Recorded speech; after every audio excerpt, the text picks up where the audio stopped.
I should visit my maintenance personnel sometime. Oh, I'm fine. I better go. Thank you.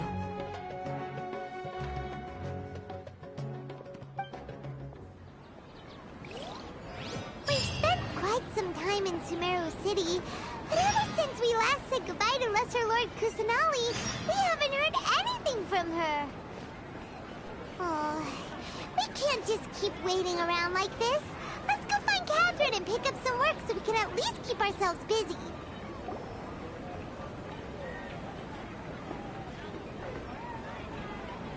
Ad Astra Abyssosque. We meet again, you two.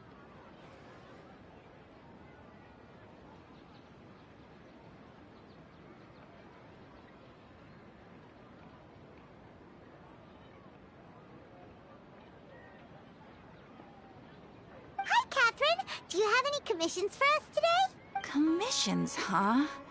Let me think.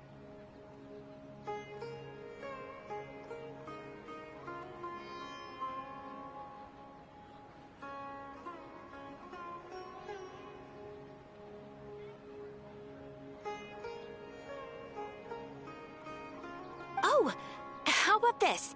Please attend the Academia's Academic Symposium this afternoon and recite a love poem on stage. Wait, say what now? And if possible, please also use your camera to capture the reaction of the audience upon finishing the poem. Huh? What kind of commission is that?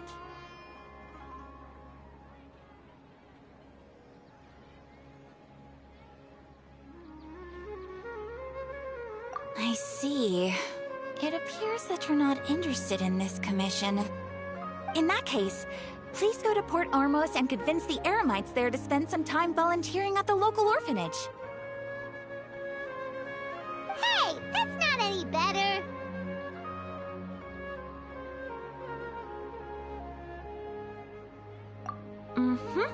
I'm sure the mercenaries will have some interesting reactions as well. Paimon's gotta ask, just who exactly has been submitting these commissions to the Adventurers Guild? Oh, the commissioner? Well, actually, I just wanted to see the two of you in action. Was it so obvious? I was hoping you would actually take one of those commissions. That kind of chance to observe humans doesn't come by often.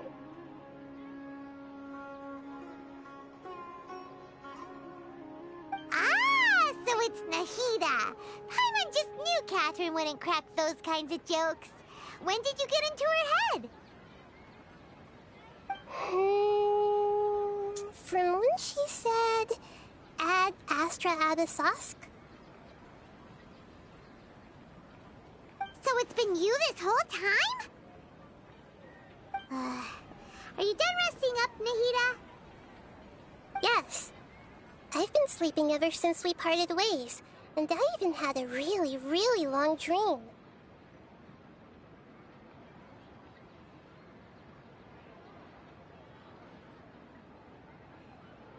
It was another dream about the Sub-Zerus Festival, except it was a happy one. In my dream, I was sitting in the middle of a flower terrace, and everyone in Sumeru City was holding hands as they danced in circles around me. They danced round and round, and everyone looked really happy. I also got to sit on a gigantic flower carriage. Ferris, the Knight of Flowers, raised me really, really high above the ground, and I was throwing an endless amount of Yalda candies at the children. You know, Nahida, maybe your dream is how the Sub-Zerus Festival really should be. It's meant to be a joyous time where everyone gets together to celebrate your birthday. Huh? Wasn't I describing a really happy dream? Why are you both looking at me like that? Wait, could this be an example of the emotion known as pity?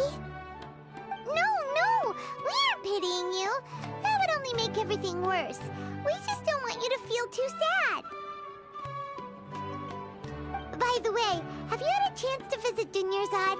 How's she doing? The Homianis haven't allowed any visitors after the festival, so we haven't been able to check on her. Yes, I paid her a visit right after I woke up. She was resting at the time. Her condition is stabilized. However, since Elazar is a manifestation of the withering on the human body, we can only cure it by finding a way to take care of Irminsul's own withering. But for the moment, our top focus should still be figuring out what the sages are up to and what they're planning. Right. Who knows what'll happen if they manage to pull off another scheme like the Samsara of the Sub-Zero's festival. So our first priority should be investigating and putting a stop to the sages' activities. Oh, good point. Sorry, adventurers. We're gonna be borrowing Catherine for a little while.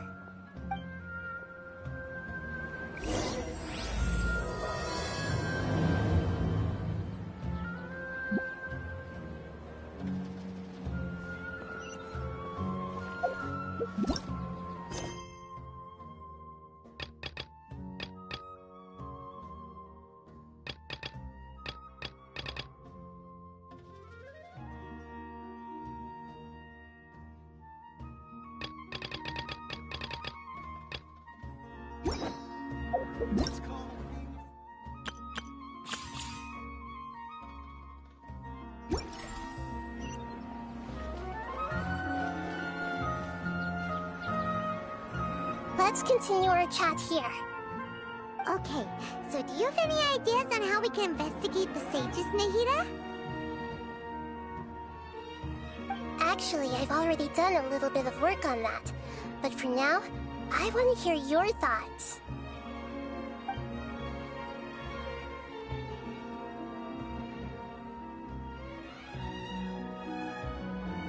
I've already tried that. But all the key members of the Academia, even the core of 30 guards, intentionally avoid wearing their Akasha terminals.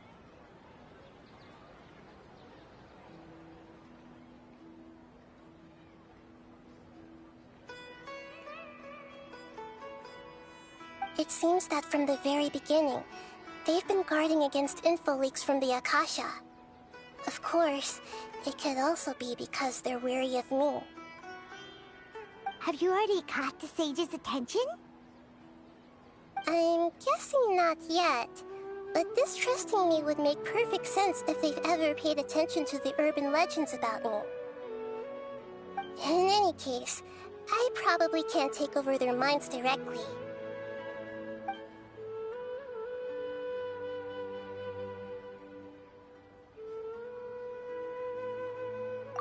No way, that's too risky. You mean it'd be too easy to get caught? No, it's not that. We shouldn't involve innocent students in this. A single mistake could completely ruin their lives.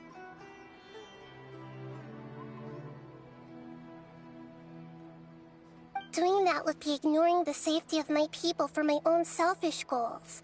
How is that any different from what the sages are doing? That's a good point.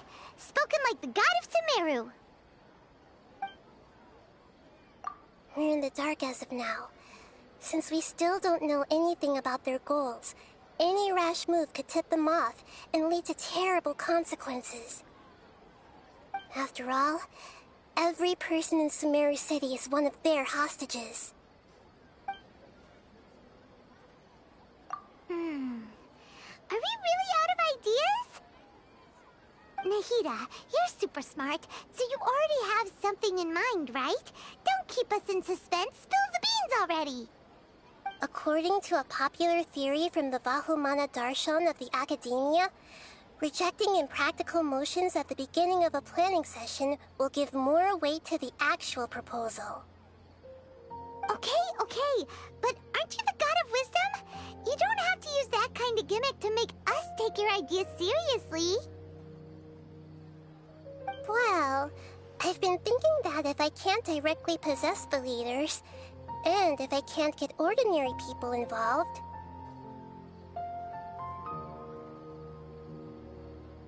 Then I should find someone who's already involved, but hasn't decided to side with the sages. You're saying we should recruit a spy? That does sound like it could work. Oh, before coming back, we met someone named Alhaitham.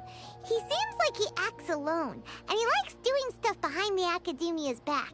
They probably aren't in cahoots. Actually, I already have someone in mind. Do you still remember that female scholar named Setaria? Setaria. Paimon remembers now. Isn't she the one who's always trailing behind the Grand Sage of the... We ran into her basically every time the Sumeru's festival repeated itself. You could even say we're old enemies by now. Paimon still remembers the smug and mean way she always spoke to Nilou.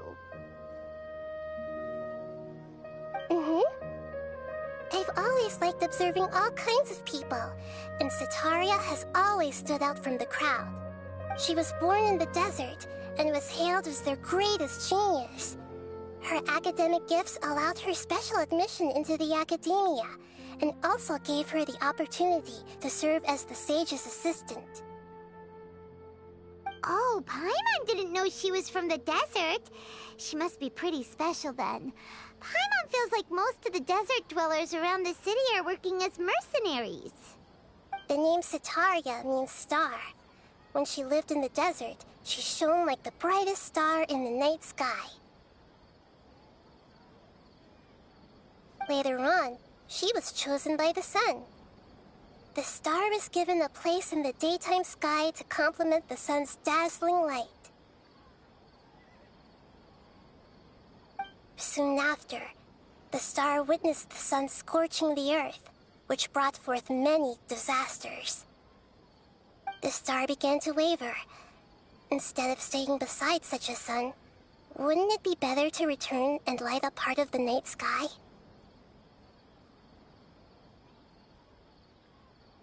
But in the end, she couldn't give up the radiance of daytime. To cope with her shame, the star buried her guilt and closed her eyes. From the sound of it, Setaria's just hung up on the research opportunities here. But she doesn't really support the Academia. She still feels guilty about not doing more for the desert, right? She's just running away from her problems. Indeed. When they are presented with complex moral issues, many people will simply plug their ears and go with the flow until the problem can't be fixed anymore. She's suppressing a lot of guilt, but before she realized it, she had already become the sage's accomplice. She can't deny her part in their schemes anymore. Right. We must somehow make her face her problems again. That way, not only can we get useful intel from her, but she can also use it as an opportunity to redeem herself.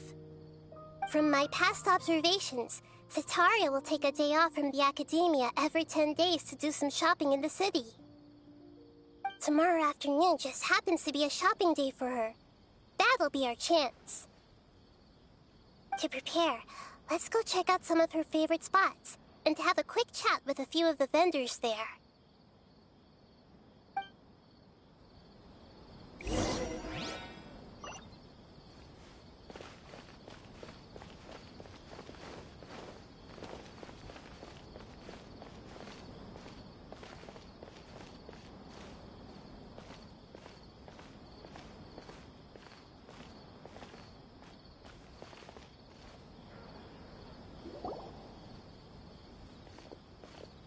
This should be Setaria's favorite fortune-telling spot. So should we ask the fortune teller about Setaria? No, I already have enough information on Setaria. The most important thing now is for you to pay attention to the vendor's talking style and key characteristics. Talking style and key characteristics? My poor lost lambs. Have you become troubled over your fates? The divine voice of wisdom often echoes between mine ears. If thou be blessed today by the gods, I may be able to show you the way. Huh? Really? Shh! My friend here has some doubts regarding his future. Can we get a fortune reading for him? Of course, of course. In that case...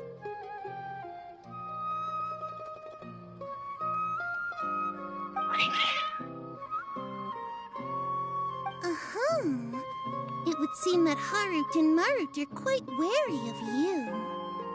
Perhaps, at some time in the past, you have somehow offended the god. Only mocking the god of Animo, questioning the lord of Geo's financial savviness, and brawling with the god of Electro. Do those count? Oh, nothing. Go on, pick an aspect for her to divine.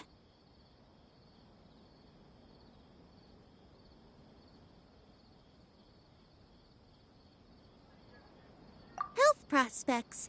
No problem at all.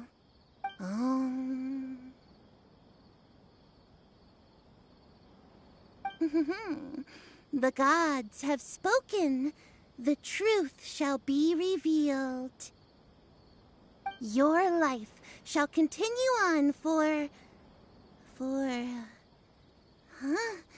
many tens of thousands of years? Impossible. Harut, Marut, did you two spoil my divination? I've never read a fortune so absurd.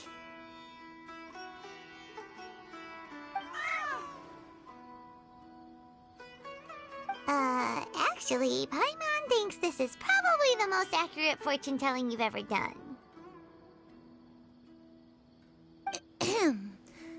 I admit that the orientation of today's celestial matrix is, suboptimal. As such, there will be no charge. Is that so? Well, that can't be helped. If you were to bring some food offerings for Harut and Marut on your next visit, perhaps they could help you reverse the wheels of fate.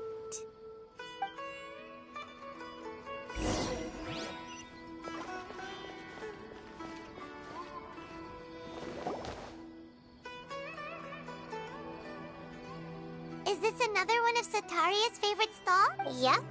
It belongs to a king. His father helped Sataria a lot when she first moved to Sumeru City, so she still comes by whenever she has time.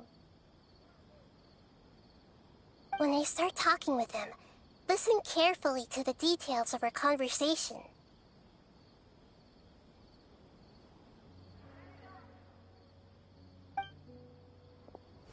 Ah, dear customers! Would you like to look at some pottery? We caught wind of your great craftsmanship, so we specifically came to take a look. Oh, I recognize you. Aren't you Miss Catherine from the Adventurers Guild? Sounds like I'm in for some big business. Speaking of, where did you learn this trade? I suppose you could say it all started with my dad. He's a mason by trade, but I picked up an interest in clay while apprenticing for him. After that, I began making pottery by myself in secret, and I simply changed trades when my works turned out well. Although it's a pity that I'm no longer making much use of the knowledge provided to me by the Akasha. That's nice. You're making a living doing something you love. So is your father still working as a mason? Oh no, not anymore. A few years back, he fell from a roof and broke his leg. Since he had already saved enough Mora over all these years, he's just enjoying the retired life in Port Ormos nowadays. I see. We wish him peace and happiness in his retirement. I'll have someone in charge of logistics at the guild come by another day for some goods. We'll leave you to it. Take care now. No problem. Rest easy, all our goods are sure to meet your every need.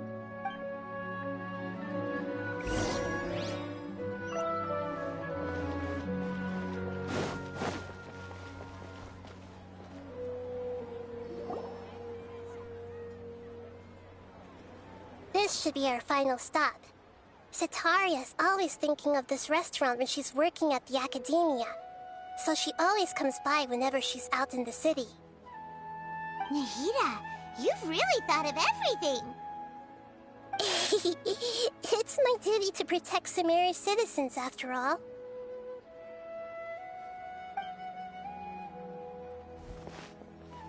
Hi there. I feel like I've seen you down by the docks before. Huh? Sorry, I don't quite remember.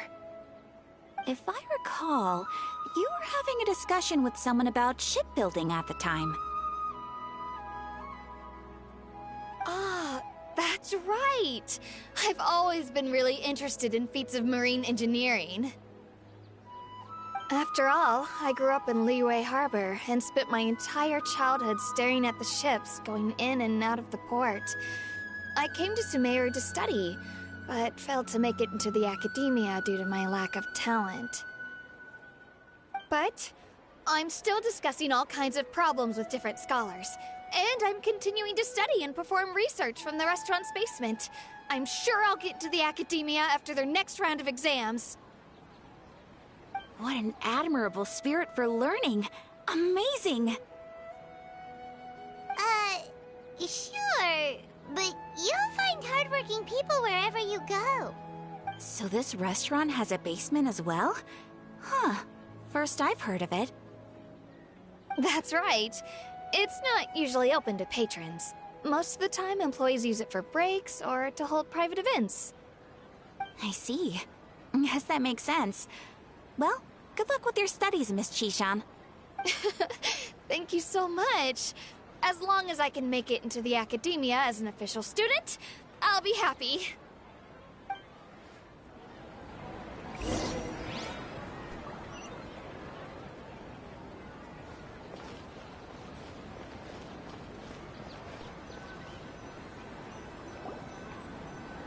So, was that everybody? Mm-hmm. 3 familiar faces should be enough for Setaria. What's the point of all the information we've collected? Nahida, you still haven't told us how you're planning to make Setaria face her problems. Setaria is already used to avoiding her problems, so we must find a way to break through her usual sensibilities. I remember that you mentioned that the Eremites in Port Ormos are all making a fuss about the upcoming resurrection of the Scarlet King. Although it's all just a boatload of nonsense, the fate of her homeland may turn out to be Setaria's soft spot.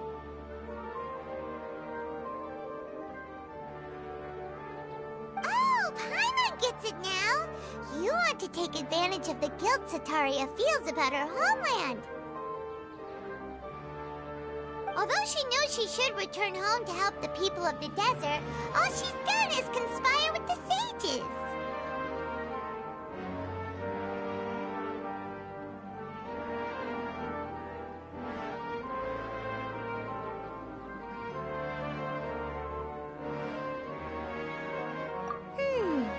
So, how do we set that up? Well, the Scarlet King is long gone, and Setaria is also too smart to fall for any simple tricks. If we simply engaged her under the guise of the Scarlet King's believers, she would definitely be wary of us, and we may not get anywhere. But if we were to borrow some of her close acquaintances to talk with her, her reaction would probably be very different. So, you mean you're going to possess those people we just talked to? Yep. Possess them through the Akasha. Imply that they've already converted to the faith of the Scarlet King, and then convey our made-up will of the Scarlet King. As long as everything goes smoothly, we'll get through to Setaria for sure. She'll never guess that we had anything to do with it. Ah, so that's how you're going to use all the info we collected on these people. It's so that you won't slip up and break form. Possessing them will only work if you can manage to pass off as them.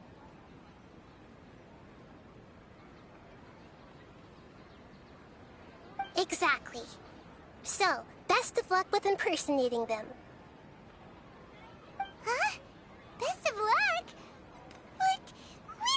possess anyone? That's no problem at all. I'll just share all their senses with you once I've possessed them. As long as you're also wearing an Akasha terminal, the effect will basically be as if you've possessed them yourself. Huh. That is pretty convenient. But why does he have to do this? Can't you do it yourself?